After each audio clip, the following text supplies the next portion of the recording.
real sorry this is so late, but we are on lesson 4.3. We are talking about point slope form. So get this written down as soon as you can. It's a linear equation that is used when we are given a point on a non-vertical line and the slope of the line. So it's y minus y1 equals to m times the quantity of x minus x1, where m is the slope and x1 and y1 is a specific point on the line. So again, we are given slope, we're given a point, and our job is to use this information to help us write in a specific form, which is point slope form. So example number 1. Our job is to write an equation in point slope form for the line that passes through 2, 0 and a slope of negative 3 over 2. So my x1 and my y1 are here, and my m is here. So we're supposed to then graph it after we get to this information taken care of. So I have y minus y1 is equal to m times x minus x1. So we're going to plug the numbers in. Y minus y1, which was 0.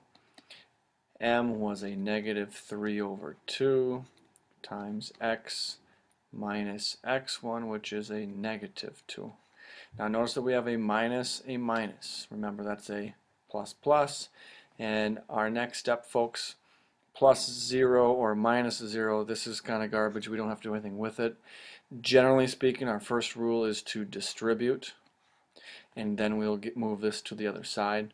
So let's do that. Distributing, we have a negative 3 over 2x, and then a negative 3 over 2 times 2 over 1, top times top and bottom times bottom gets us 6 over 2, and 6 over 2 is 3. So I get the answer of minus 3 for our back end here.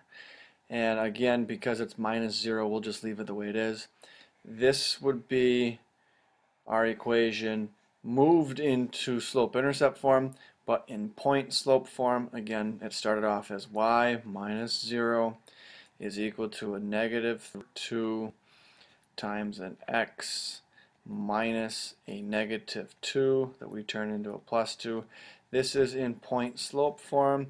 If we were to graph it without changing all this stuff into slope-intercept form, like we will have to do later on, we'll just graph again the y-intercept of negative 3, which means I'm going down 3, 1, 2, 3, and I have a slope of negative 3 to the right 2. So down 1, 2, 3 to the right 2. Down 1, 2, 3 to the right 2. And we'll follow that going back up, 1, 2, 3 to the left 2. And again, we had the point of a negative 2, 0, so that's also right here. So that should have also been able to help us to graph this specific line. 1, 2, 3 to the left 2.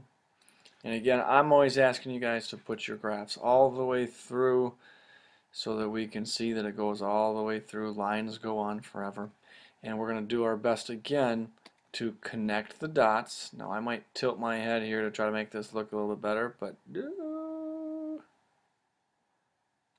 we connect the dots and we have ourselves a line. So when you're graphing, I made this a little bit harder than it needed to be, but when you're graphing, you can just graph the point, graph the slope, and then you're done. Alright, let's move on to the next one. So we're supposed to write this one in standard form. Remember, standard form is ax plus by equals c. So we need to get all of our x's and our y's on the same side, and a cannot be a fraction. So we're going to subtract 3/4 of an x. Actually, let's do this differently. Oopsies. Let's bring, because I like having my x be positive, let's do a minus y to both sides, and we're left with 0 is equal to a 3/4 x minus y minus 5. Now that's a y. And to get rid of this minus 5 so that we have c on the other side, we'll do plus 5, plus 5. So now we have the next step of 5 is equal to 3/4 x minus a y.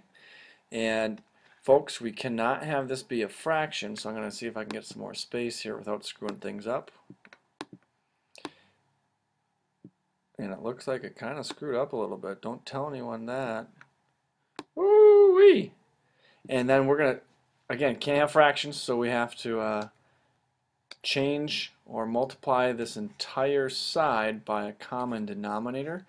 Since there is only one denominator, the common one would be 4, which means that diagonally those are going to simplify. I'm going to be left with a 3x, and then as I'm distributing, minus a 4y, and this side gets multiplied by that same 4 equals to a 20. So this would be in standard form, and we are all said and done. Example 3, we've done one like this in the very beginning. Probably didn't need to do it that way, but either way, I showed it to you, so we can move on to the next one now. Step number 1 is going to be to distribute. So we're going to be left with a 4/3 x when you do 4/3 times x, and a 4/3 times a -3 just makes us have a -4, because top times top and bottom times bottom, diagonally those are going to cancel out, because that's an over a 1. For those of you who are like, huh? And we still have a y minus 5 over here. Now to get the slope-intercept form, remember slope-intercept form was y is equal to mx plus b. We have to get y by itself, so we're going to have to add 5 to both sides. Now I am putting our numbers underneath their like terms, because regular numbers go with regular numbers, x's go with x's, y's go with y's. So hopefully you guys are going to be doing those exact same things. So in slope-intercept form, 4/3 x minus, oopsies, I'm almost made a mistake, minus that 4 plus a 5, we have to simplify that into making an answer of plus 1, and this is my answer in slope-intercept form. Now I'd be able to easily graph that onto a graph and make myself look super smart, in which I sometimes don't do during class. Alright, now I have a super secret thing for you. Do this problem to the best of your abilities. And I'll slowly scroll through it, but we're going to use this one as a warm-up problem for tomorrow to make sure that we know how to do this. Some people aren't watching the video, so what I'd like you to do is to make sure that you have an attempt at this, and I'm going to give you all a piece of candy if you can come up with an attempt, or at least drawn this into your notes as an attempt that you made an effort. Alright folks, thank you. This will be the assignment for today, and we shall see you on the flip side. This is Burmanation, checking out.